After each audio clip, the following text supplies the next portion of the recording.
The autumn sun hung low over the Kansas prairie, casting long shadows across the golden grassland where Margaret sat beneath the old cottonwood tree. Her dress was torn and stained with dust and something darker that she tried not to think about, and her legs were scratched from brambles she had pushed through in her desperate flight from the stagecoach that had overturned just 2 miles back. She had been traveling to meet her sister in Dodge City when the wheel broke and sent the coach tumbling down an embankment, and now she found herself alone with nothing but the clothes on her back and a growing fear that she might not survive the night. The prairie stretched endlessly in all directions, and she had no idea which way led to safety and which led deeper into this vast wilderness that seemed to swallow hope as easily as it swallowed sound. Margaret pressed her back against the rough bark of the cottonwood and tried to steady her breathing when she heard the gentle clip-clop of horse hooves approaching from the east. A man on horseback emerged from the shimmering heat waves, riding slowly and deliberately, as if he had all the time in the world, and when he drew closer, she could see he wore a weathered hat and a red bandana around his neck. His face was kind, with deep lines around his eyes that spoke of years spent squinting into the sun, and his movements were careful and measured as he brought his horse to a stop several yards away. "Ma'am," he said, tipping his hat slightly, "looks like you might be in need of some assistance." His voice was gentle, with a slight drawl that reminded Margaret of her grandfather back in Missouri, and something in his manner put her at ease despite her vulnerable position. "My stagecoach overturned," she said, pointing vaguely in the direction she had come from. "I've been walking for hours and I don't know which way leads to town." The cowboy, whose name was Samuel, though she didn't know it yet, nodded with understanding and swung down from his saddle with the fluid grace of someone who had spent most of his life on horseback. "That's a hard thing to happen to anyone," he said, "especially out here where the distances can fool you and the sun can play tricks on your sense of direction." He moved toward her slowly, keeping his hands visible and his voice calm, as if he understood that a lone woman on the prairie had every reason to be cautious around strangers. "I've got water in my canteen if you're thirsty," he offered. "And there's a town about 8 miles northeast of here where you can find proper help and maybe send word to whoever might be worrying about you." Margaret felt tears prick at her eyes at this simple kindness from a stranger, and she nodded gratefully, accepting the canteen when he held it out to her. The water was warm, but it was the most wonderful thing she had tasted in hours, and she drank deeply before handing it back with a whispered, "Thank you." Samuel studied her face with concern, noting the exhaustion and fear in her eyes and the way her hands trembled slightly as she smoothed her torn skirts. "Ma'am," he said carefully, "I know you don't know me from Adam, but I'd be honored to see you safely to town if you'll allow it. My horse is gentle and strong enough to carry both of us, and I give you my word as a Christian man that no harm will come to you while you're in my care." There was something in his voice that reminded Margaret of her late husband's quiet strength, and she found herself nodding before her practical mind could raise objections. Samuel helped her to her feet with a steadying hand on her elbow and led her toward his horse, when suddenly she let out a scream that echoed across the empty prairie. "Cowboy, why is there a rattlesnake between his legs?" she cried, pointing at the horse in horror. Samuel followed her gaze, and his weathered face broke into a gentle smile that transformed his serious features into something almost boyish. "Ma'am, that's not a snake," he said with barely contained amusement. "That's just nature being nature, as it tends to be with stallions." Margaret's face flushed crimson as understanding dawned, and she realized her mistake. But Samuel continued speaking in the same calm, reassuring tone as if nothing unusual had happened.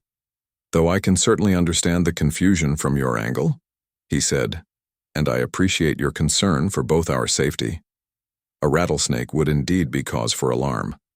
But old thunder, here is just a regular horse with all the regular horse parts doing what they're meant to do."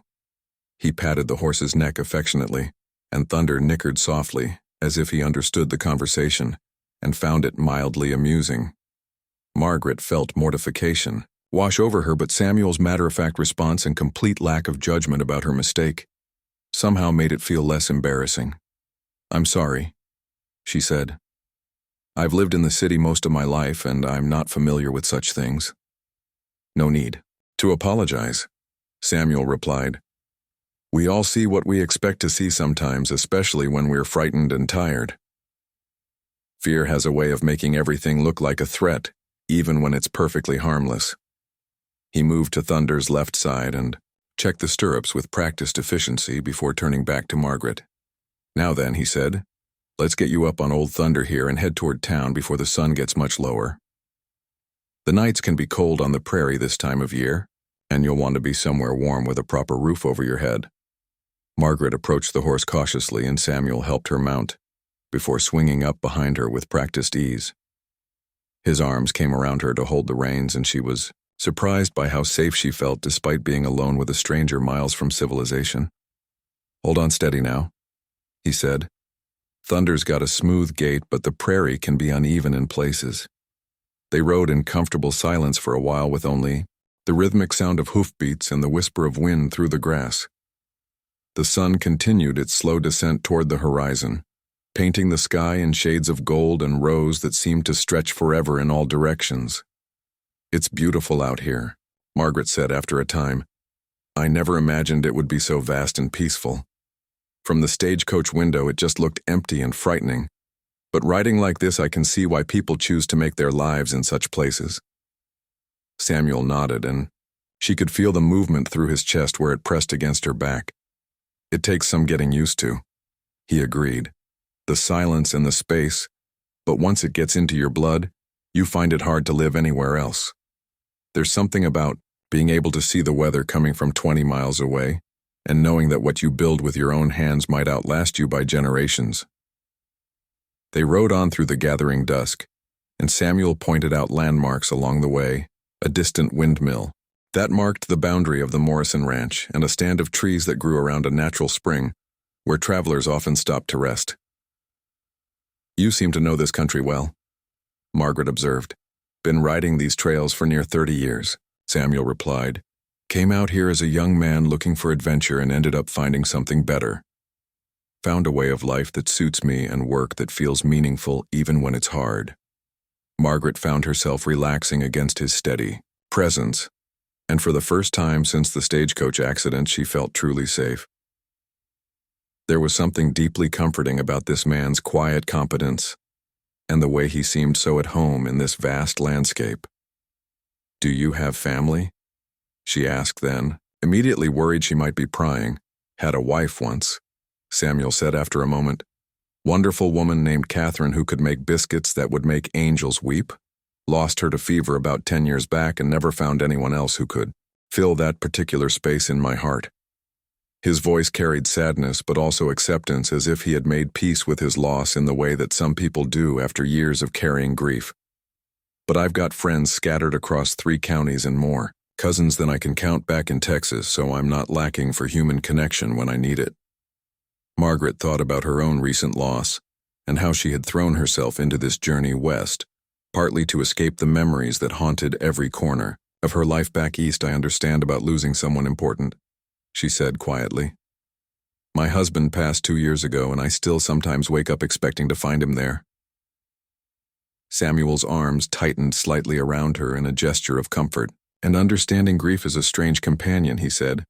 "Sometimes it feels like it's all you have left of someone, and sometimes it feels like it's all that's left of you. But I've found that carrying it gets easier when you're doing something useful with your hands and when you remember that the person you lost would want you to keep living fully." They rode on in thoughtful silence, as the first stars began to appear in the darkening sky, and the lights of town became visible in the distance. Margaret realized that this unexpected encounter had given her something she hadn't expected to find again. A reminder that kindness still existed in the world, and that strangers could become sources of comfort and wisdom when you needed them most. "There's Henderson Creek," Samuel said, pointing to a cluster of lights ahead. "Not much of a town, but they've got a decent hotel and a telegraph office where you can wire your sister. Doc Patterson's got steady hands and a gentle manner, if you need those scratches tended to." As they approached the town, Margaret felt both relief at reaching safety and an unexpected reluctance to part company with this kind stranger. "I don't know how to thank you properly," she said. "You saved my life today and asked nothing in return." Samuel brought Thunder to a stop in front of the hotel and helped Margaret down from the saddle before dismounting himself. "Ma'am," he said, removing his hat and holding it.